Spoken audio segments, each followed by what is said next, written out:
Bonsoir à tous. Il nous faut donc trouver un secrétaire de séance. Alors, je ne sais pas qui était secrétaire de séance la dernière fois. Et c'était Jacques. Donc, qui accepte pour cette fois-ci?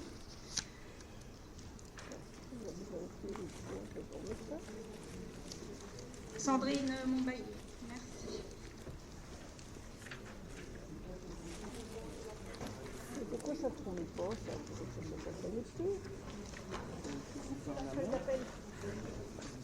Pardon, madame, c'est la saisonnerie du soirée, ça tourne retour.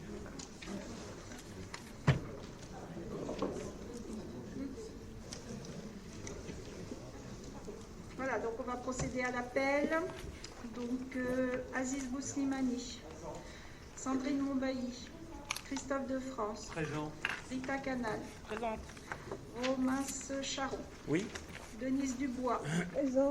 Jacques Guillemet, Laetitia Fernandez, Jean-Paul Raffa, Sylvie Vicente, Anne Bureau, Gérard Bousteau, Amadi Gadio, Maïdine Maï, Paulette Mercier. Bernard Vinceau a donné un pouvoir à M. Bousteau. Frédéric Guincêtre. Isabelle Mondo sera en retard et donne en attendant un pouvoir à Mme Mercier. Samir Kasmi. Julien Malol. Yasmina Saïdi. Magou Konaté. Mela Edmond a donné un pouvoir à Mme Fernandez.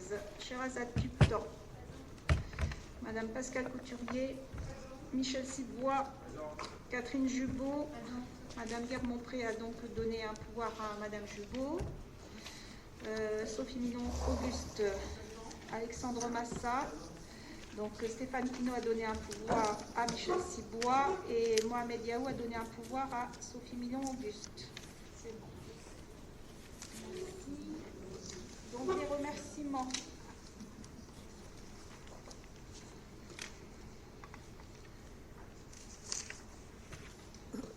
Un remerciement de la paroisse Saint-Hilaire, Sainte-Marie-des-Peuples, donc pour les travaux de confortation de la charpente et de la voûte de l'église Saint-Hilaire. Il n'y a pas de remarques à ce sujet. Donc les décisions, nous pouvons passer aux décisions du maire.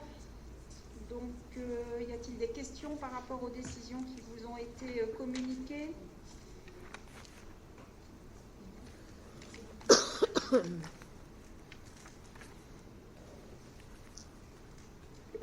S'il vous plaît. Oui.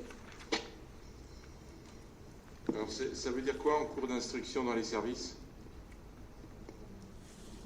Eh bien, ça veut dire que, en fait, on numérote toutes les décisions et comme nous ne sommes pas prêts, nous la reportons et elle reviendra vers vous lors d'un prochain conseil municipal.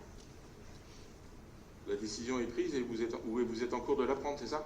Non, la décision n'est pas prise. Là,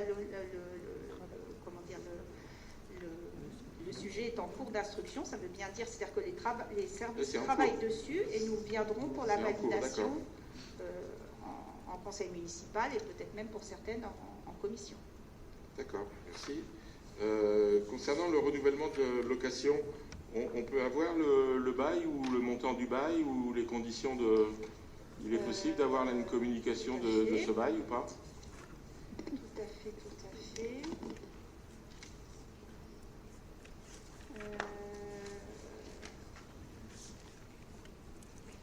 Alors, je suis en train de regarder si on l'a mis, parce que de mémoire... Voilà. Alors, donc le bail qui est donc cité en objet est arrivé à échéance le 31 mars 2021. Donc, on part sur un renouvellement. Renouvellement qui est fixé pour 12 mois renouvelables 3 fois. Et le loyer est fixé à 500 €. Par mois, par mois. C'est un document qu'on peut avoir ou... Oh, oui. Oui. Merci.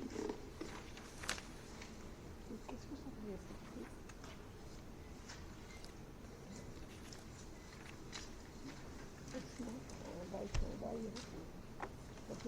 Donc nous passons, c'est bon pour vous, messieurs, dames, hein? Donc nous passons au compte rendu avec l'adoption de la séance du 25 mars 2021.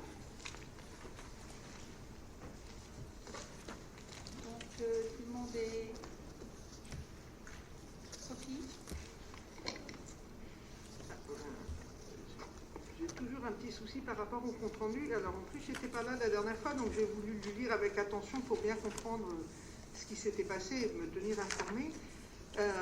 Il semblerait que vous ayez fait vous ayez pris la parole pour adresser un message qui apparemment nous était plutôt destiné.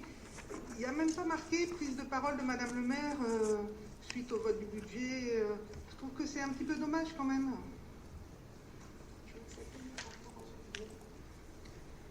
Sur les comptes rendus, on avait déjà échangé par rapport à ça. C'est que dans le cadre du règlement qui a été fixé sur le conseil municipal, on a dit qu'on faisait, et vous avez adopté ce règlement, un compte rendu succinct. Oui. Donc quand le compte rendu succinct est fait, on ne met pas de prise de parole. Voilà, il n'y a pas de règles législatives en la matière. Il y a sauf l'application de l'article 21, 21, 21 du CGCT qui nous oblige à afficher dans les 8 jours du conseil municipal. Voilà. Donc dans le règlement, il a été décidé, vous avez décidé que ce compte rendu serait un compte rendu succinct. Donc c'est ce que nous faisons. J'entends bien, mais alors de temps en temps, il y a quand même marqué qu'on prend la parole et voilà. Et là, je pense que c'était une prise de parole qui aurait mérité juste d'être notée. Voilà. Après, c'est vrai que c'est surtout que là, on est dans une période un peu particulière où on n'a pas de public, où c'est pas retransmis, et du coup, c'est un peu compliqué pour l'information. C'est pour ça que je regrettais un petit peu.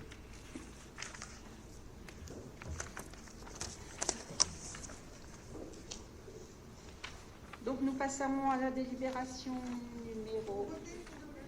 Ah pardon, excusez-moi, vous avez raison. Donc qui est pour l'adoption de... Qui est pour?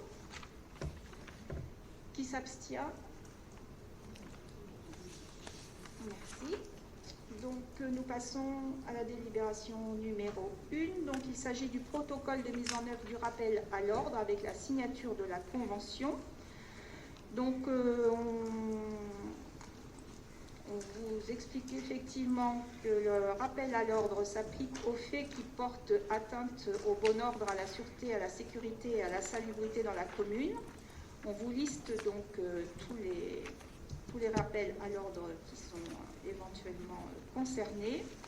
On vous précise bien qu'il s'agit des faits qui sont susceptibles d'être qualifiés de crimes ou de délits, mais que lorsqu'une plainte a été déposée dans un commissariat de police ou une brigade de gendarmerie, ou lorsqu'une enquête judiciaire est en cours, et qu'aux fins de coordonner les rappels à l'ordre avec d'autres réponses pénales pouvant être apportées par le parquet de Chartres, il est convenu que la mise en place du rappel à l'ordre sera précédée d'une consultation préalable au parquet quant à son opportunité. Donc il vous est demandé et proposé d'approuver le protocole de mise en œuvre du rappel à l'ordre, comme présenté ici en annexe, et de m'autoriser, moi ou mon représentant, à signer la convention de protocole de mise en œuvre du rappel à l'ordre. Donc vous avez eu le joint, et on a abordé ce sujet en séance plénière hier soir. Nous pouvons passer au vote. Donc qui est pour? Donc unanimité. Merci. Nous passons à la délibération 2. Donc la convention entre la commune de Mainvilliers et l'association Reconstruire Ensemble, notamment concernant la collecte des déchets organiques des cantines scolaires et du foyer Marie-Hélène Foucard. Aziz, c'est pour toi. Merci. Bonsoir. Il s'agit de délibération concernant la convention entre la commune de Mainvilliers, l'association La Régie de Quartier, l'association Reconstruire Ensemble, concernant la collecte des déchets organiques des cantines scolaires et du foyer Marie-Hélène Foucard. Vu la loi du 17 août 2015 relative à la transition énergétique pour la croissance verte, vu l'article L 2121-29 du Code général des collectivités territoriales, vu la délibération numéro 2020-0302 de la séance du Conseil municipal du 2 mars 2020 portant approbation du plan d'action 2020-2026 dans le cadre de l'agenda 21 local, et notamment l'action 4, Axe 1, sensibiliser à la réduction des déchets.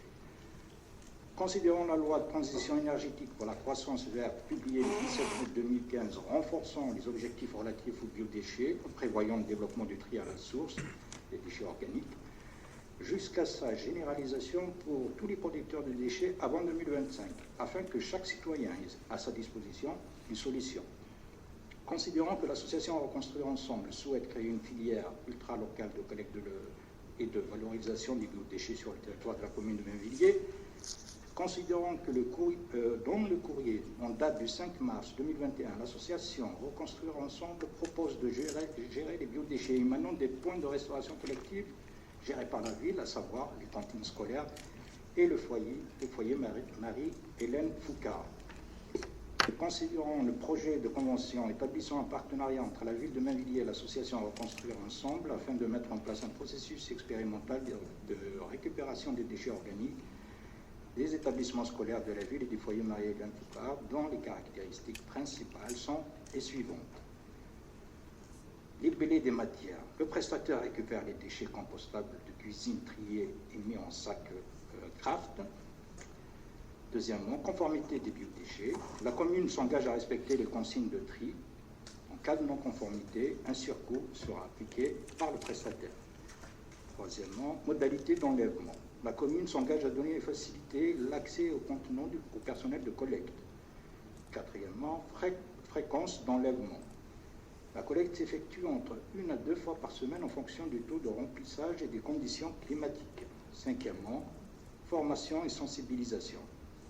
La prestation comprend une formation au tri des équipes de cuisine, une sensibilisation d'un groupe de 15 personnes au compostage et réduction des déchets, une visite du site de compostage. Cinquièmement, tarification. Pour l'année 2021, année de lancement de l'expérimentation, une subvention de 3 500 € sera versée à Reconstruire Ensemble pour la gestion des biodéchets, des points de restauration scolaire de la ville et du foyer Marie-Hélène Foucard. À compter du 1er janvier 2022, une tarification au poids collecté équivaut à 0,35 € le kilo, et non pas la tonne, s'appliquera. Enfin, mention particulière. Coût du bac non conforme, 30 €. Pour l'année 2021, il sera offert. Coût d'une formation aux équipes de cuisine supplémentaires, 195 €. Gratuit pour l'année 2021. Coût d'une sensibilisation supplémentaire, 213 €. Exonéré pour l'exercice 2021. Coût d'une visite supplémentaire, 120 € offerte également en 2021. Il est donc proposé au Conseil municipal d'approuver la convention de ramassage des biodéchets entre la commune de Mainvilliers et l'association Reconstruire Ensemble, domiciliée au 2 avenue de Bretagne à Mainvilliers, département de Eure-et-Loir. Il est proposé également d'autoriser Madame le maire ou son représentant à signer la dite convention. Je vous remercie.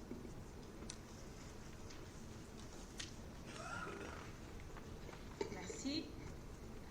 Nous pouvons passer au vote. Oui, je vous en prie. Le compostage se fera à quel endroit? Square d'Anjou.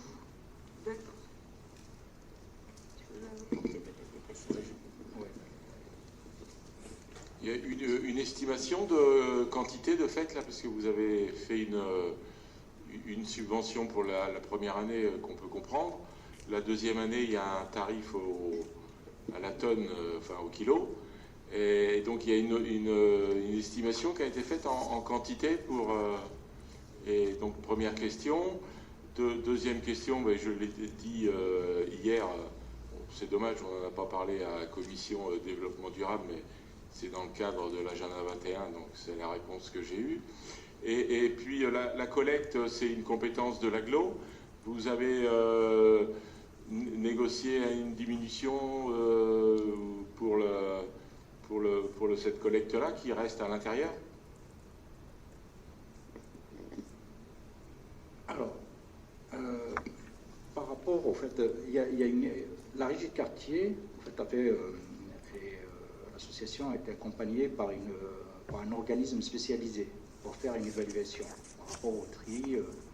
Et c'est vrai que cette expérience-là, c'est l'une des premières au niveau national. avait par rapport au procédé. L'idée de commencer par les cantines scolaires et puis le foyer Marie-Hélène Foucard, c'est vraiment pour démarrer l'activité. Parce que vous faites l'objectif, c'est aussi aller au-delà, c'est-à-dire solliciter les déchets émanant des foyers, des particuliers.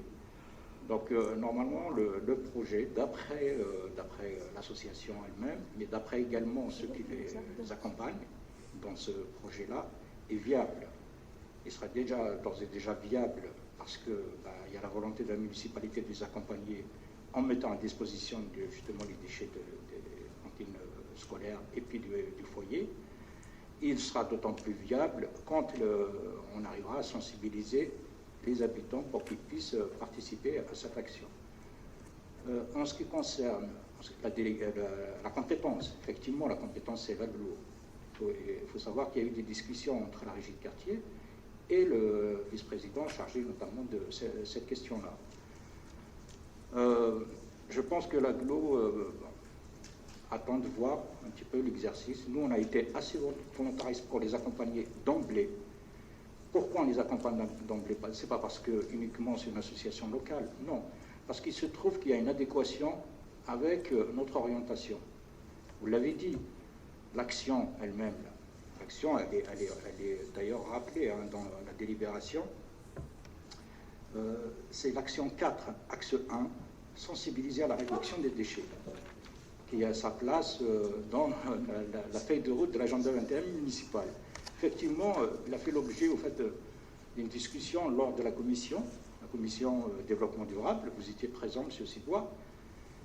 Et on avait eu largement le temps, de balayer toutes les actions, y compris celle-ci.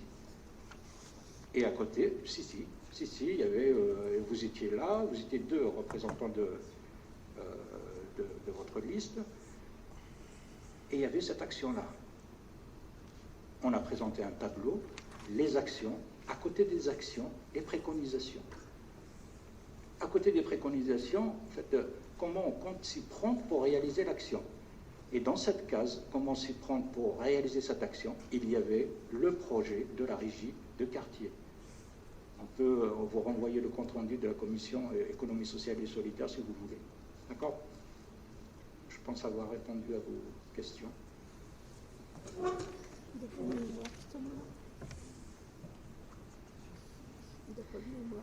Et puis à terme également, enfin à terme ou assez rapidement, il y a aussi pour apporter voilà, des déchets supplémentaires à partenariat avec les 2 cliniques de la ville. Voilà. D'autres questions? Nous pouvons passer au vote. Donc, y a-t-il des abstentions? Des votes contre? Donc, nous sommes tous unanimes. Merci à vous. Donc, nous passons à la délibération 3 sur la charte qualité et durabilité des constructions de la ville de Mainvilliers. Romans. Charte qualité et durabilité des constructions de la ville de Mainvilliers. Donc, vu l'article L 2121-29 du Code général des collectivités territoriales, considérant que la ville de Mainvilliers a souhaité réaliser une charte qualité et durabilité des constructions afin de fixer un cadre et une méthode de travail avec les maîtres d'ouvrage et les opérateurs immobiliers en amont du dépôt de permis de construire, en phase instruction, pendant le chantier et jusqu'à la livraison du projet. Considérant que ce document permet de créer un cadre d'échange entre les différentes parties prenantes d'un projet de construction, opérateurs, architectes, communes, habitants et riverains.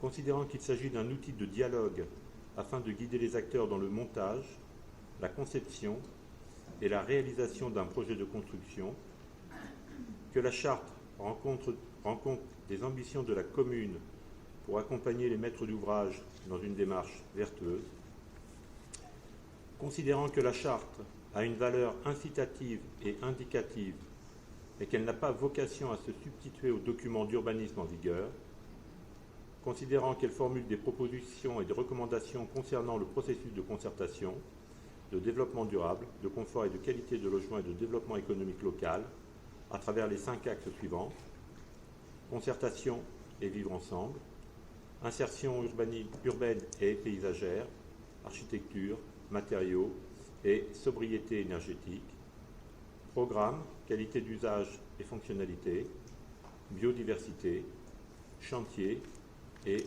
prévention des malfaçons.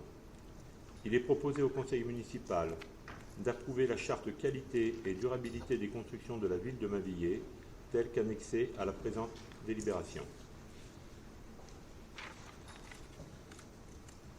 Donc, merci.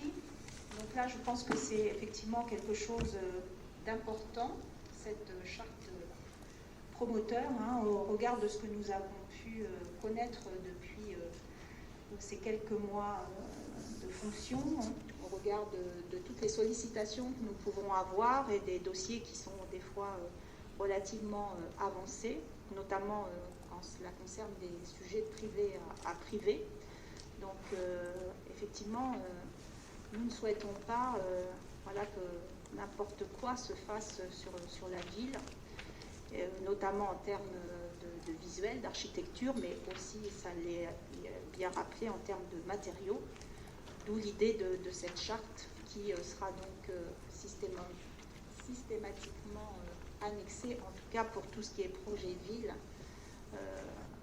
pour les promoteurs.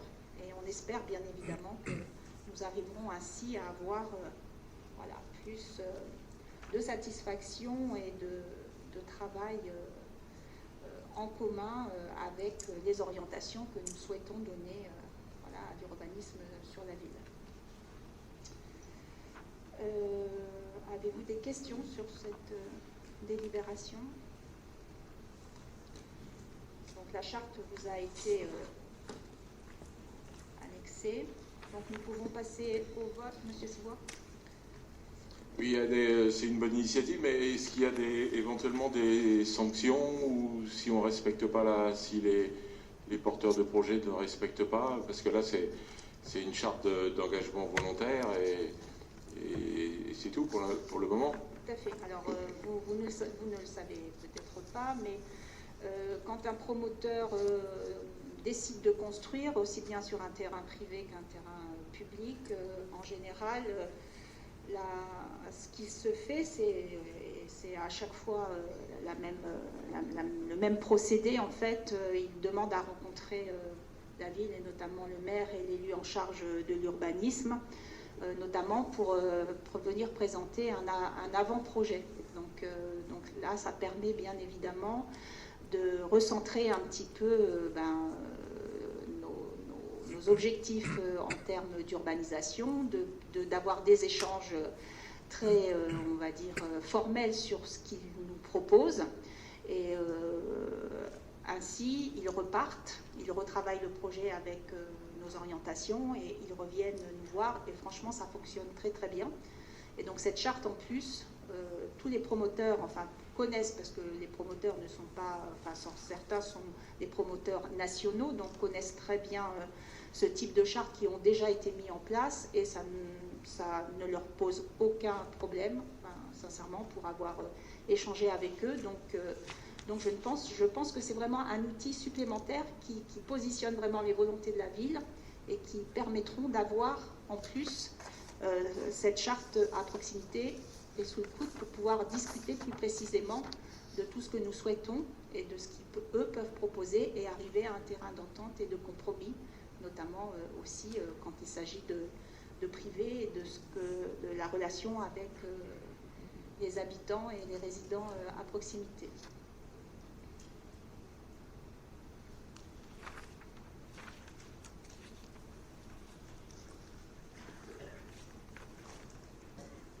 Et on y inscrit quand même des choses très précises, la végétalisation, les matériaux. Je trouve que quand même c'est intéressant.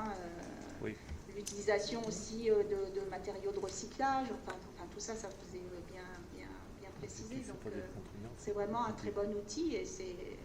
Et en plus, quand on est un promoteur d'envergure nationale, on a tout intérêt à avancer dans ce sens et non pas à aller à contre-courant voilà, d'une orientation qui ne serait pas souhaitée par la ville, hein, si on souhaite ultérieurement continuer à travailler et à avoir des opérations facilitées sur le secteur. Oui, si je puis me permettre, l'objectif en fait de la charte n'est pas d'être contraignante en tant que telle, mais d'être plutôt un outil de négociation au préalable des constructions. C'est surtout dans ce sens-là que nous visons cette charte.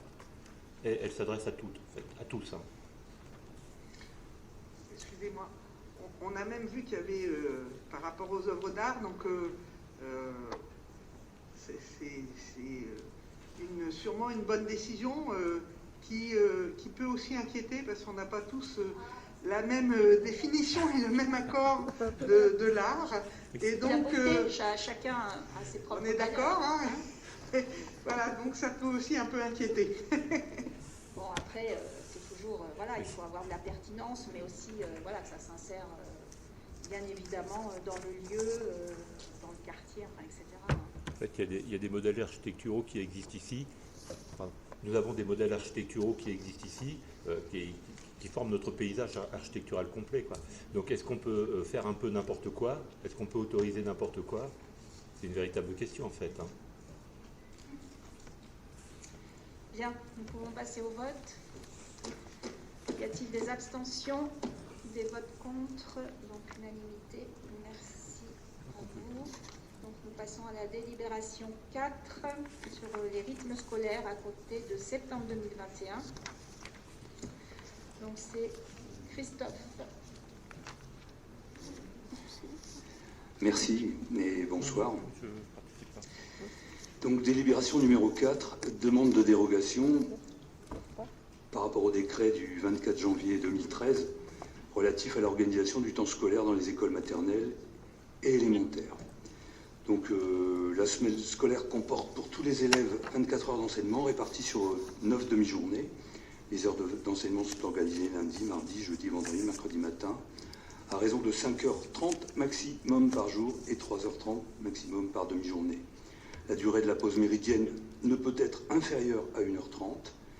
Le directeur académique des services, c'est-à-dire l'ancien inspecteur d'académie, ou plutôt l'inspectrice dans le cas présence, peut donner son accord à une dérogation aux dispositions du deuxième alinéa de l'article D521-10 lorsqu'elle est justifiée par des particularités du projet éducatif territorial et que l'organisation proposée présente des garanties pédagogiques suffisantes. Alors, vu le résultat de l'audit sur les rythmes scolaires et la consultation de la population mainvilloise qui ont été réalisés entre janvier et avril, considérant que cet audit fait ressortir les éléments suivants. Chaque parent évalue les rythmes selon les besoins de son enfant et son organisation familiale ou professionnelle. Aucune solution ne peut être adaptée à l'ensemble des familles. En termes d'apprentissage, les rythmes sont globalement jugés favorables pour les enfants en élémentaire, mais jugés préjudiciables aux enfants de maternelle. Le surcroît de fatigue est souvent évoqué, mais difficile à objectiver. Les avis divergent sur ce point, tant chez les parents que les enseignants et les enfants. Au-delà des rythmes scolaires, ce sont l'ensemble de l'organisation de la journée, des séquençages horaires, des temps horaires périscolaires qui posent aussi question. Un morcellement des temps jugés préjudiciables aux enfants, un manque de souplesse et de difficulté d'organisation pour une partie des parents. Considérant les résultats de l'audit, une consultation des parents a été réalisée par la commune afin de prendre en compte leur avis sur les rythmes scolaires sur 4 jours et sur 4 jours et demi qui s'établit comme suit. Vous aviez des résultats, il faut peut-être les modifier puisque nous avons eu encore quelques réponses aujourd'hui. Donc je vais vous les actualiser si vous voulez bien. 4 jours, on est à 252 et 4 jours et demi, on est à 168 retours.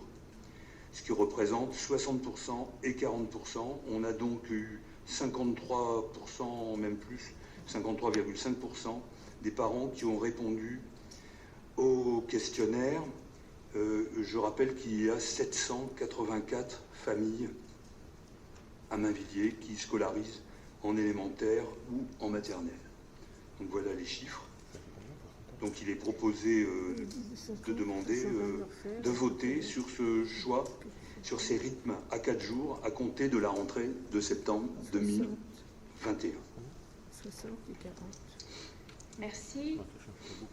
Donc, je veux juste apporter une précision. Donc, on vous a mis là dans l'urne l'ensemble des questionnaires qui nous ont été retournés. Rappelez donc qu'il a été diffusé aux 784 familles, que le questionnaire était nominatif, afin que les familles, bien sûr, ne remplissent pas plusieurs fois le coupon, que l'objectif était d'avoir un maximum de retours des parents, que chaque jour des coupons réponses sont arrivés en mairie. Au fur et à mesure, les agents du service éducation appelaient les familles qui n'avaient pas répondu. Donc il y a eu un respect total de la RGPD. Le listing des parents est bien évidemment resté au service éducation. Aucun coupon n'a été rempli par téléphone. Les parents étaient invités à rendre leur coupon par mail ou par courrier. Donc le coupon était en plus téléchargeable sur le site de la ville. Voilà. Sophie. Oui, alors, en lisant la délibération, finalement, on nous demande de demander une dérogation à l'inspection académique. On ne nous demande pas forcément le vote pour 4 jours ou 4 jours et demi. On ne vous demande pas le vote pour 4 jours ou 4 jours et demi, puisque ce sont les parents qui se sont exprimés et que je m'étais engagée à suivre ce qui ressortirait de l'audit. Donc nous sommes à plus de 60%, enfin nous sommes à 60% avec 250 réponses sur les 4 jours.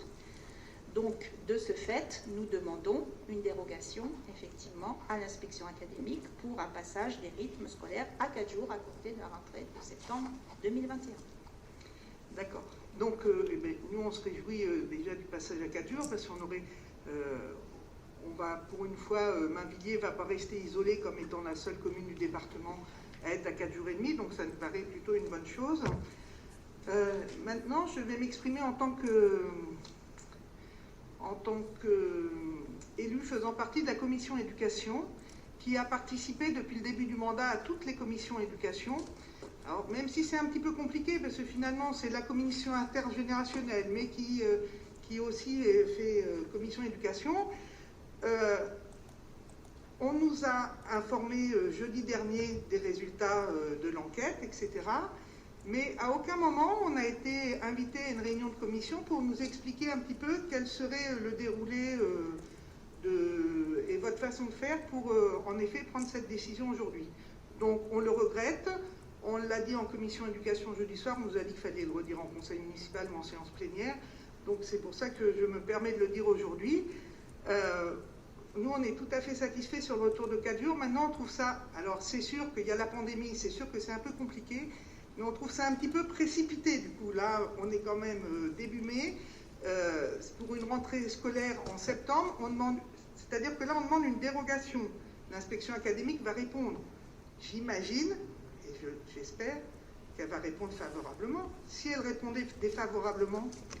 Alors, vous imaginez bien que si on en arrive là, c'est que bien sûr ce sont des partenaires avec qui nous travaillons quasiment au quotidien. Donc effectivement, pour faire simple, le calendrier de l'éducation nationale était pour une dérogation, une demande de dérogation initialement prévue au 23 avril, comme avec les mesures sanitaires qui ont été prises par le gouvernement et donc les vacances qui ont été donc sur une seule période de 15 jours. Là, nous avons donc bien évidemment revu cela avec l'inspectrice et donc la date dérogatoire a été repoussée. Donc nous sommes tout à fait dans les clous pour pouvoir demander la dérogation. Alors quant à votre question, pourquoi... Alors peut-être que Christophe souhaite s'exprimer, je le laisserai après rebondir. Pour nous, enfin pour moi, il n'y a pas de précipitation. Enfin, je veux dire, on a dit clairement depuis le départ, depuis même la campagne, je m'étais prononcée suffisamment en amont que cet audit, je le ferai. Donc, pour une fois où on avance plutôt bien, que les choses ont pu, entre le marché pour l'audit, le choix de l'association, parce que c'est une association, les choses se sont plutôt bien déroulées avec toute cette complicité quand même due aux mesures sanitaires. Vous n'allez pas nous reprocher qu'on va trop vite. Enfin, moi, je crois quand même qu'arrivé à un certain stade, il faut reconnaître simplement que pour ce dossier-là, les choses se sont les services ont été très réactifs, tout s'est bien embrayé, il y a eu un vrai travail de fait en amont pour vraiment avoir un marché qui collait vraiment avec des thématiques précises, enfin un cahier des charges précis. Donc on arrive au bout, voilà, on n'a pas précipité, hein, l'audit il était prévu qu'il soit sur ce calendrier-là. On arrive au bout, les parents se sont prononcés, eh bien écoutez, maintenant on le met en place dès la rentrée prochaine. Oui. On ne va pas attendre un an de plus. Ah non, on avec n'attendait pas. parce que l'audit, vous l'avez eu l'audit, vous avez bien vu ce qu'il faisait ressortir, notamment par rapport à la journée actuelle des enfants, avec des temps d'accueil périscolaire qui ne correspondent pas et qui ne satisfont quasiment aucune famille. On est bien d'accord. Donc nous avançons, et donc dès la rentrée de septembre 2021. Nous le grand regret que nous avons, c'est de ne pas avoir été associés à aucun moment à cette démarche. On nous a juste convoqués à une commission éducation pour nous donner le retour de l'audit. Et en aucun cas, on a été associés à la démarche. Alors, il on me m'a même semble fait quand le même reproche. que le marché de l'audit, on a dû le présenter, on l'a présenté en conseil. Donc ça veut dire que quand même en amont, vous avez, enfin, je veux dire, tout ce processus, quand il a fallu quand même se prononcer, lancer le marché, le budgéter, vous l'avez quand même été d'une façon ou d'une autre. Enfin, ne dites pas que vous découvrez là ce soir les résultats. Mais non, parce qu'on a été en commission jeudi, donc on découvre pas. Non, ce mais soir. même précédemment. Après, j'entends bien. Je veux dire, c'est sûr que voilà, être dans l'opposition, c'est pas être aux manettes. Ça, je suis entièrement d'accord avec vous. Hein. Et quand on a voulu l'exprimer en commission, on s'est fait un peu rembarrer. On nous a répondu qu'il ne fallait pas parler du passé. Vous pouvez l'exprimer là, mais c'est toute la différence. Alors après, je ne sais pas, Christophe, si tu veux, par rapport à ajouter quelque chose. Pas le bouton. Oui, je trouve qu'on a tenu le calendrier, on n'a pas dérogé du tout au calendrier. Force a été choisi ici en novembre. L'association avec qui on a travaillé, je pense que vraiment on a été d'une limpidité, d'une clarté avec tout le monde, parce que des partenaires, il y en a beaucoup. Je vous disais, on a reçu les parents d'élèves aussi de toutes les associations, les 3 associations, enfin 2 se sont déplacés. On a reçu les directeurs d'école aussi, après tout le monde, puisque c'était hier ou avant-hier. Et puis, pour votre information, c'est pas fini, puisqu'il y a des conseils d'école exceptionnels qui vont avoir lieu, je peux vous donner les dates, comme ça vous aurez toutes les infos, elles ont été décidées hier, le 3 mai, le 4 mai à Zola, le 3 mai à Coubertin, et à Janzé le 6 mai. Pour votre information, conseil d'école extraordinaire, c'est pas très courant. Ça se réunit pas comme ça facilement. Et l'objet, c'est ils vont demander, en fait, ils vont faire un vote en interne, mais un vote qui est juste informatif et qui sera complété, qui complétera nos décisions à nous, et tout ça va remonter au niveau de l'inspection académique du DAZEN, pour que les décisions soient prises avec le plus d'objectivité possible, en sachant, et je ne voudrais pas m'avancer, je l'ai dit que depuis 2018, il y a déjà 87% des écoles qui ont dérogé et sont revenues à 4 jours. Je vous entendais tout à l'heure une question de clarté dans le paysage des écoles et des communes. Tout à l'heure, à la sortie de l'école, j'étais interpellé, des parents m'ont demandé « Alors, vous en êtes où? Quand est-ce qu'on va savoir ?» Donc il y a des gens qui sont préoccupés par notre décision. Voilà ce que je pouvais vous dire et vous répondre. Par rapport à la tenue du calendrier et tout, on n'a fait aucune remarque. Voilà, on dit juste notre ressenti, et on dit juste cette précipitation où on a une commission jeudi dernier. Et voilà, et là ça va, on nous dit, allez-y, vous pouvez réagir en conseil et en commission plénière. Et voilà, Alors en après, effet, des parents qui, au jour d'aujourd'hui, se demandent quelle va être la réponse pour la rentrée de septembre, sachant que derrière, il y a toute une organisation, et je comprends l'inquiétude des parents par rapport à ça. Alors après, si vous parlez en termes de précipitation, vous imaginez bien que quand même, malgré tout, le calendrier était contraint aussi, c'est-à-dire que il fallait passer ça en conseil municipal, enfin on avait une date butoir, puisqu'après on savait qu'il fallait retourner vers l'éducation nationale, qu'en contrepartie de ça, il fallait la fin de l'audit, avoir le questionnaire, le retour des parents, enfin tout ça c'est quand même extrêmement précis et compliqué, mais Donc voilà, nous y sommes tenus, j'ai presque envie de dire, voilà, grâce au travail qui a été fourni, nous y sommes arrivés, et donc nous allons donc vous proposer le vote pour demander cette dérogation à l'inspection académique. Donc si vous n'avez plus de questions, si Monsieur Cibois. Une question non, mais une petite précision pour rebondir sur ce que vient de dire Sophie. Précipitation, je sais pas, vous avez accéléré un peu le calendrier pour être dans le tempo, dans la date butoir pour avoir la dérogation, puisque... Non, je me suis pas, vous ne m'avez pas compris. Quand je parle de... Nous n'avons rien précipité, si ce n'est effectivement la question ultime sur la semaine de 4 jours ou 4 jours et demi qui a été contrainte du fait du changement des vacances scolaires et notamment les mesures qui devaient être prises pour la crise sanitaire.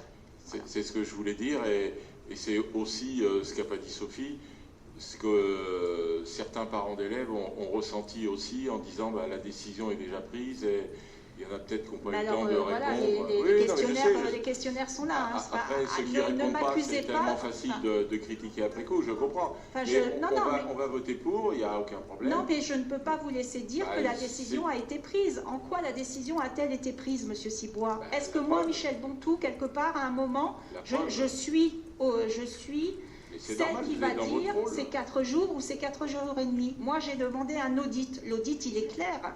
Quelle est la réponse des parents? Vous l'avez, vous avez les chiffres, vous avez les bulletins qui sont consultables là. Donc en quoi vous pouvez insinuer que la décision était prise? Je n'insinue rien du tout, je constate que Sophie l'a dit en commission, ça a été présenté alors que la décision était déjà prise. Mais la décision, on la prend ce soir, Monsieur Cibois. Si vous n'êtes pas pour la semaine de 4 jours, vous vous abstenez, c'est tout. Bien sûr que non, mais les parents d'élèves ont été informés avant le conseil municipal. Mais ça, c'est normal, ça fait partie de nos partenaires. D'accord.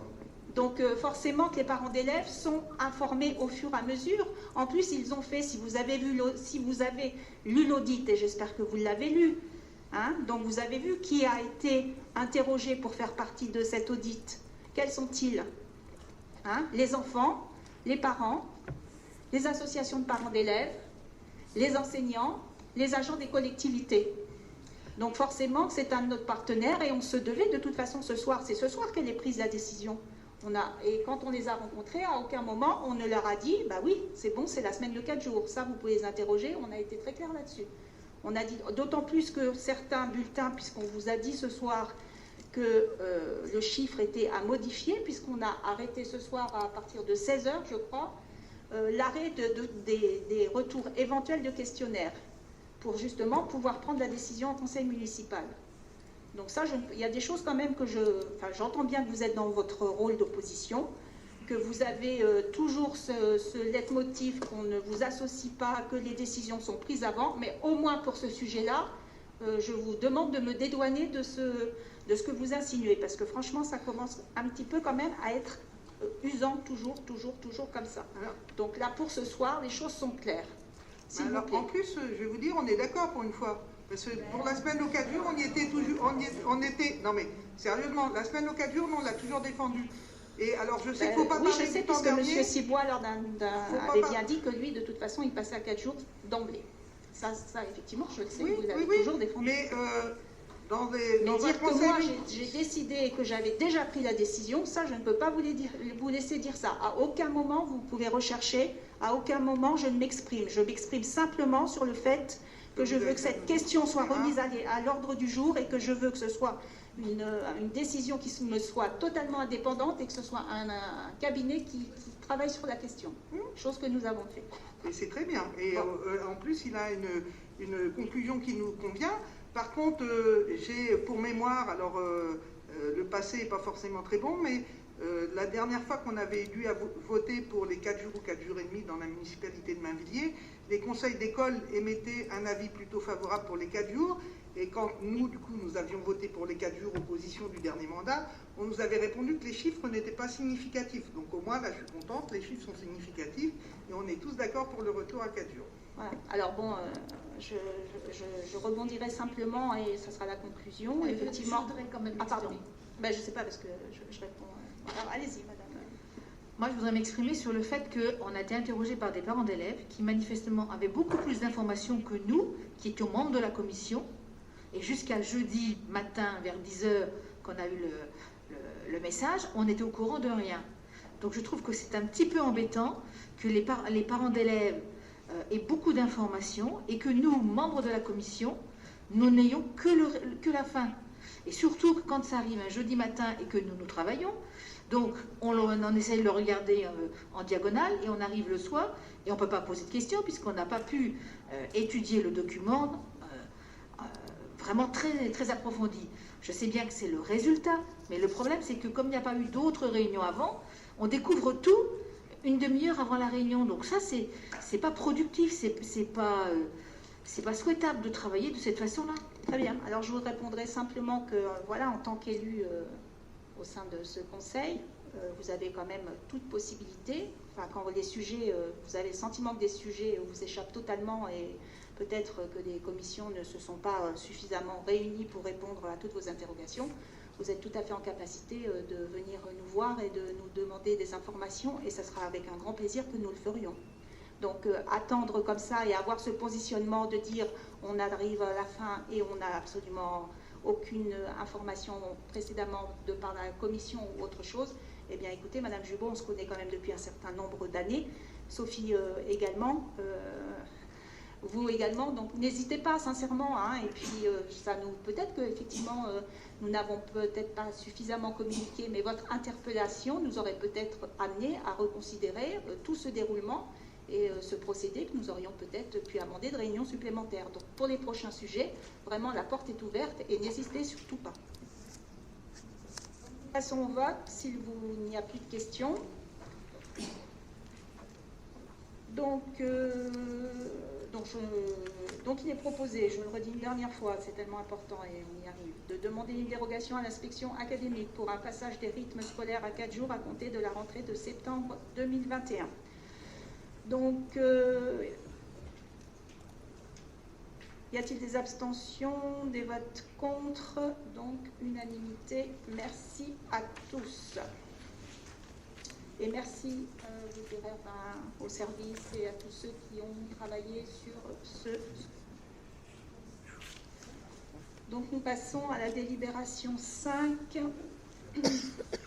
sur l'organisation des rythmes périscolaires à compter de septembre 2021. Christophe. Oui, donc organisation des rythmes scolaires à partir de 2021. Vu les résultats de l'audit, je vais raccourcir un peu sur les rythmes scolaires et périscolaires et la consultation de la population mainvilloise qui ont été réalisés entre janvier et avril. Considérant que cet audit fait ressortir les éléments suivants, au-delà du rythme scolaire, ce sont l'ensemble de l'organisation de la journée, des séquençages horaires, des temps scolaires, périscolaires qui posent question, morcellement des temps jugés préjudiciables aux enfants, un manque de souplesse et des difficultés d'organisation.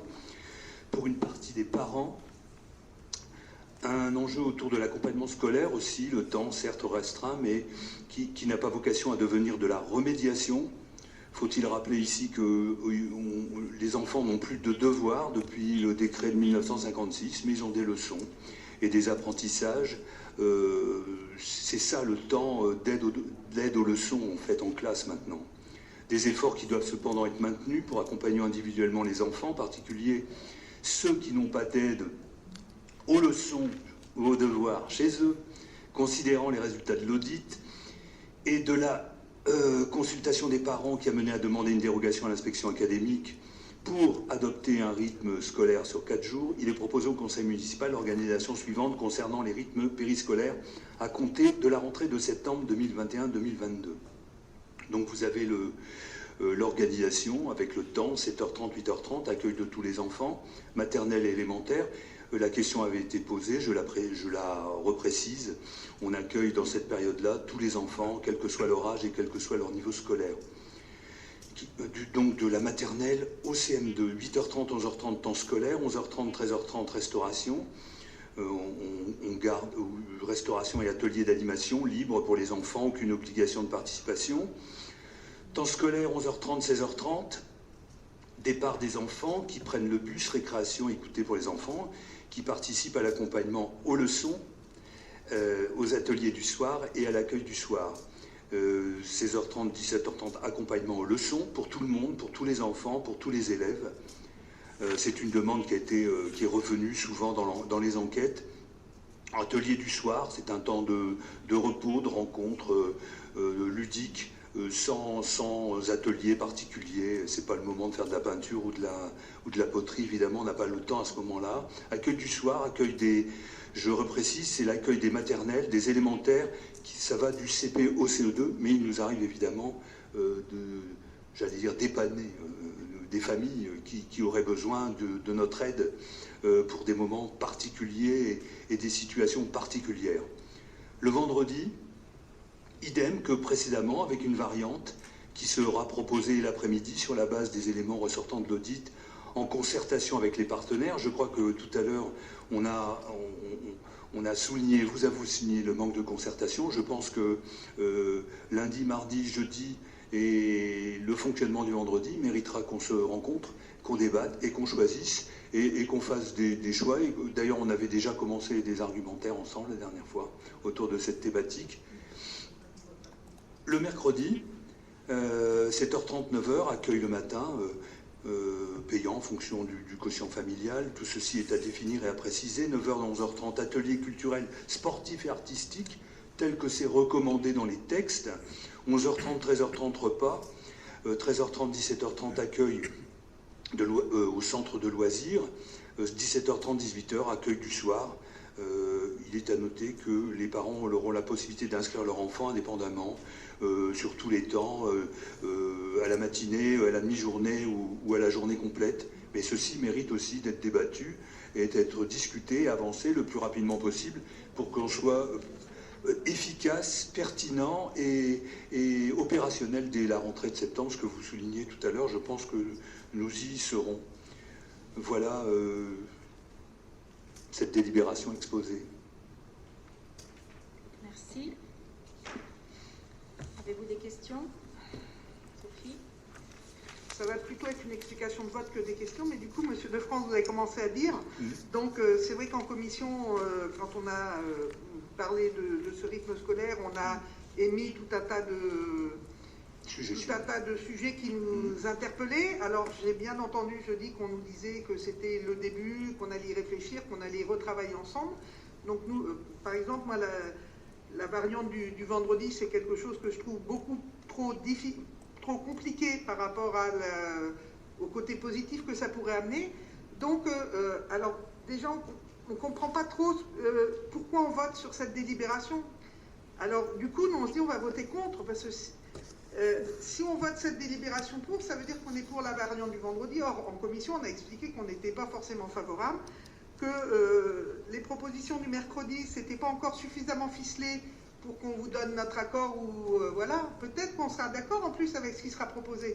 Mais en l'état aujourd'hui, par rapport aux documents donnés, il y a encore du travail à faire et on souhaite bien sûr y participer. Mais donc du coup, on votera contre, c'est pas contre le périscolaire, c'est contre là le contenu de la délibération qui n'est pas suffisamment ficelé pour qu'on puisse donner un avis positif.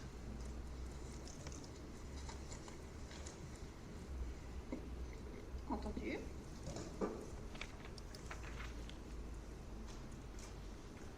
Ah, je ne comprends pas bien, mais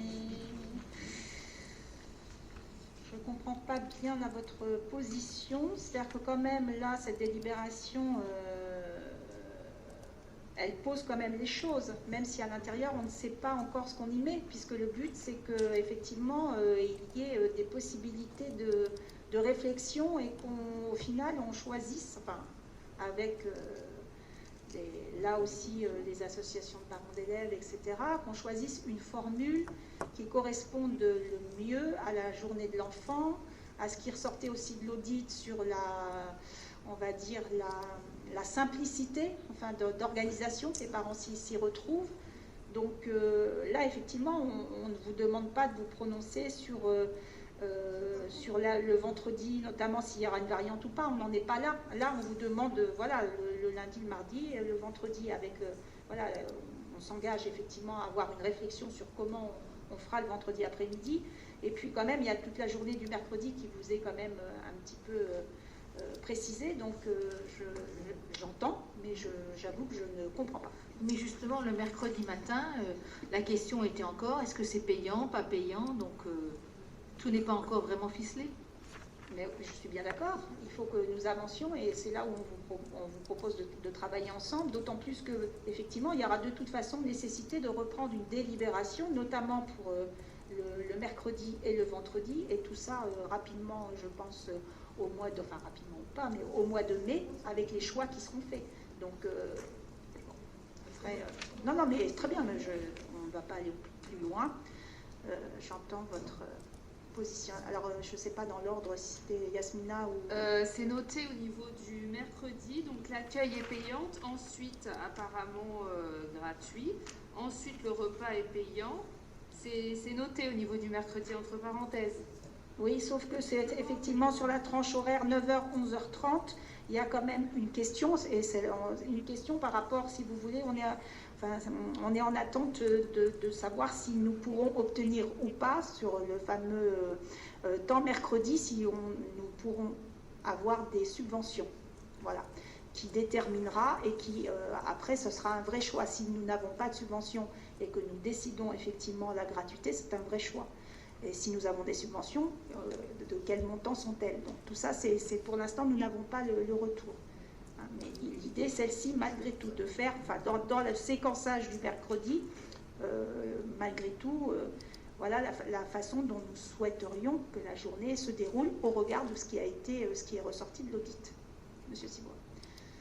Oui, pour expliquer l'explication du vote. Non, mais c'est pas nécessaire. Après, Vous avez reconnu vous-même que vous ne travaillez pas avec nous, qu'on sera consulté davantage sur les prochaines fois. Non, je donc vous avez la réponse je vous à dis votre simplement question. que la prochaine fois, effectivement, nous envisageons on sera une plus commission consulté, à nouveau, c'est ça. voilà, donc, sur lesquelles nous travaillerons sur ce sujet. C'est à votre compte parce que, bah, voilà, je crois l'ai que dit tout c'était à une l'heure. abstention. Sophie a dit une abstention. Non. Voilà, on attend d'être un peu plus consulté et vous l'avez reconnu vous-même, on n'est pas assez consulté. Donc il y aura une commission, plus en amont. Parce que, encore une fois, les choses arrivent en conseil municipal sans que les conseils municipaux soient informés. Voilà, mais voilà. On a bien compris que vous étiez toujours dans le fait qu'on ne vous associe pas. Enfin bon, je pense que Madame Le Gall a bien compris. Et voilà, vous espérez bien évidemment à chaque fois que cela ressorte dans la presse qu'à Mainvilliers, on ne concerte pas suffisamment avec l'opposition. Eh bien, écoutez, chacun... Non, je n'ai rien dit. Pardon, on a été consulté en commission justement par rapport au déroulement de la journée. Oui, jeudi soir. Oui, on a été consulté. Justement, on a émis des réserves déjà. Mais par contre, moi, je ne me souviens pas d'avoir vu en conseil municipal la délib pour l'audit. Vous pourriez nous redire à quel conseil ça a été? Ah ben, on peut le rechercher. Hein, parce que là, franchement, moi, je ne me souviens pas du tout d'avoir vu passer ça. Donc, parce que les rythmes scolaires, c'est quelque chose qui me tient à cœur depuis déjà 2001. Donc ça m'aurait fait tilt. Et franchement, on s'est tous regardés, on s'est dit, bah non, ça nous dit rien. Donc voilà.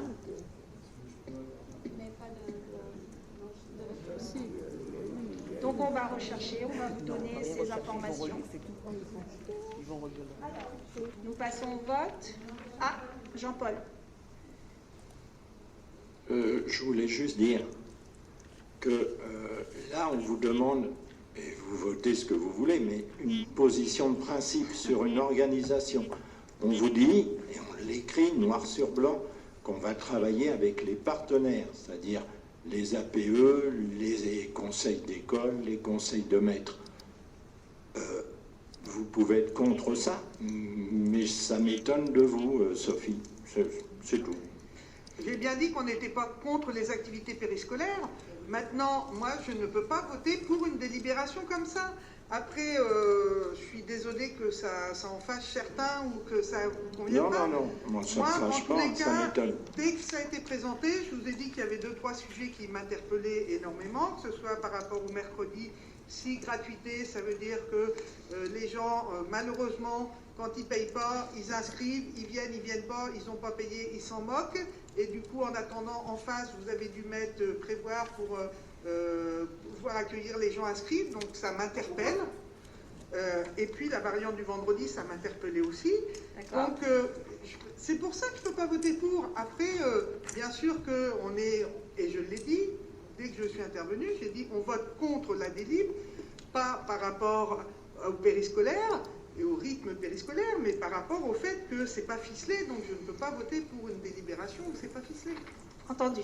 Allez. Si tout le monde a pu s'exprimer, donc on passe au vote.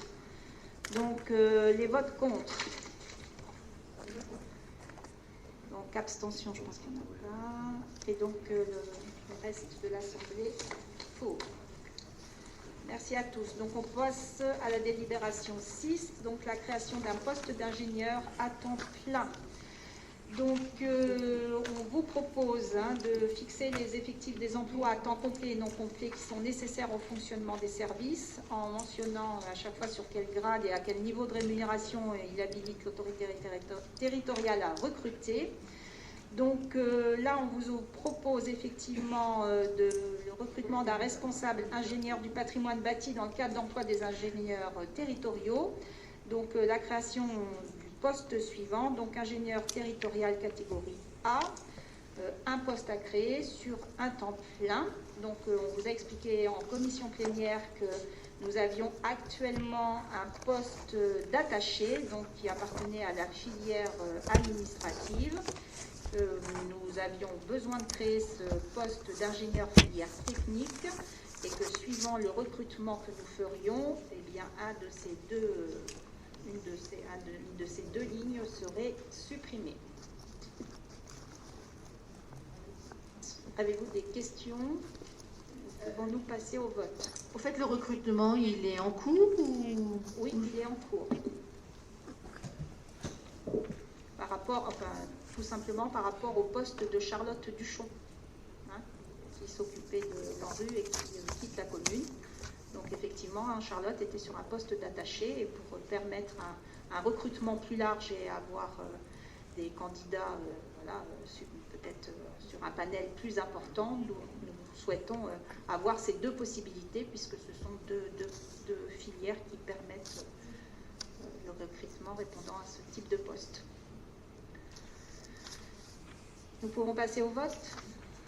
Donc, y a-t-il des abstentions, des votes contre? Merci à vous. Nous passons à la délibération 7, donc sur la convention publique d'aménagement de novembre 2018 et le compte-rendu annuel de la collectivité avec l'arrêté des comptes au 31 décembre 2020. Romain. Vu les différents articles, vu la transmission du compte-rendu annuel de la collectivité par courrier en date du 29 mars 2021, considérant que lorsqu'une opération d'aménagement est confiée à une tierce personne, celle-ci devra remettre annuellement un compte-rendu annuel à la collectivité qui précise l'état des réalisations en recettes et en dépenses et, d'autre part, l'estimation des recettes et dépenses restant à réaliser, le plan de trésorerie, ainsi qu'un tableau des acquisitions et cessions immobilières réalisées pendant la durée de l'exercice pour approbation à l'organe délibérant.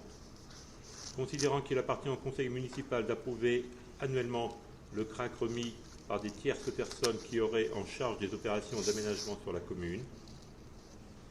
Considérant le CRAC et l'arrêté des comptes remis par Nexity Foncier Conseil pour la ZAC des Closeaux et comportant les données suivantes extraites du compte-rendu annuel de la collectivité. Note de conjoncture. Action 2020.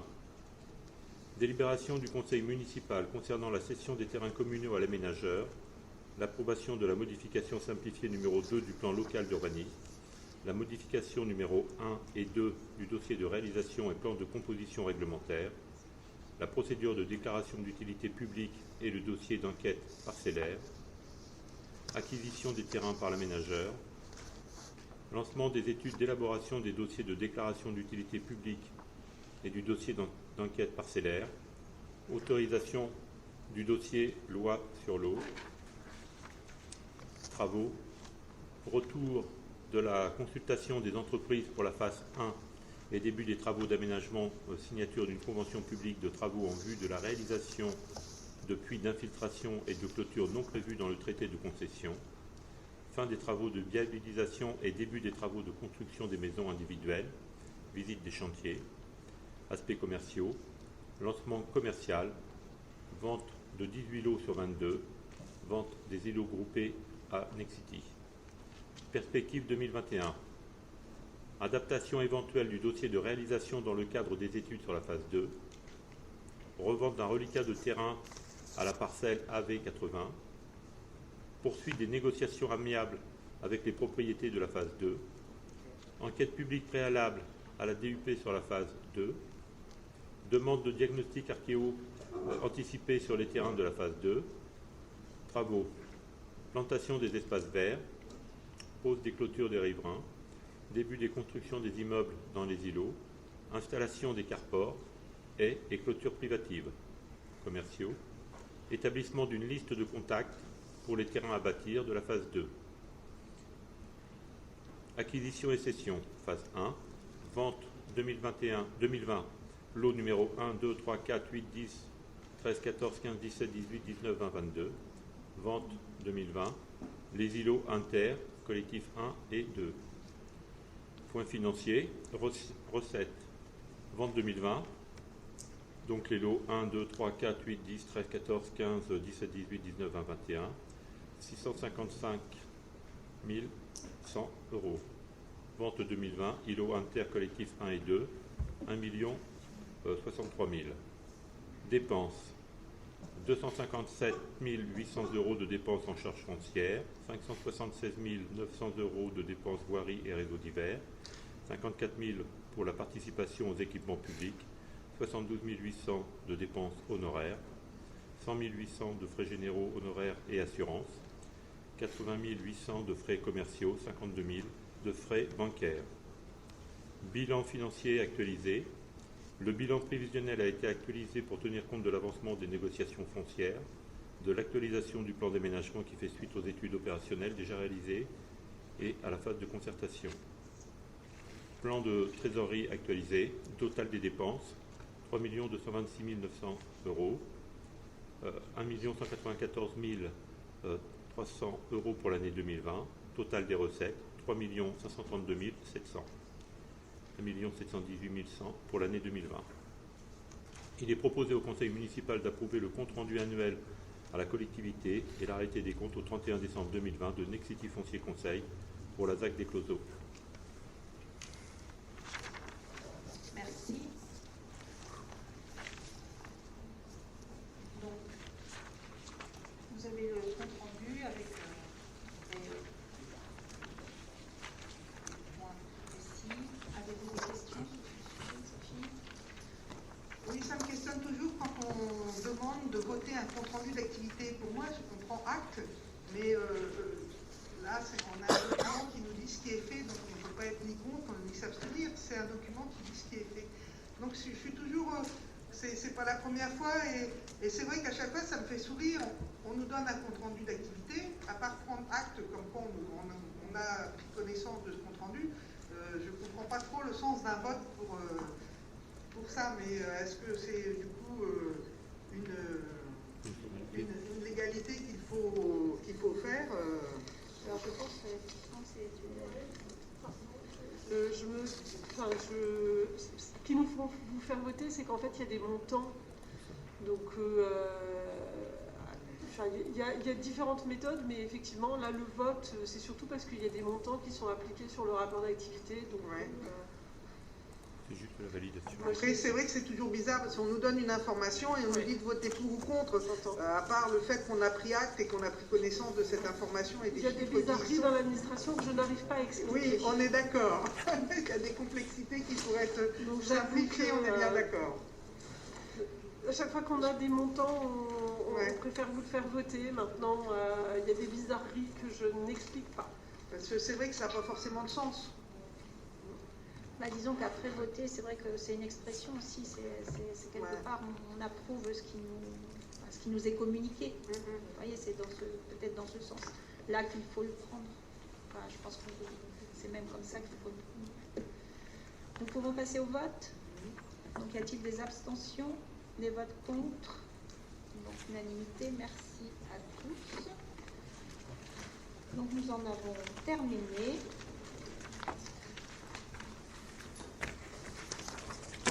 Merci et puis bonne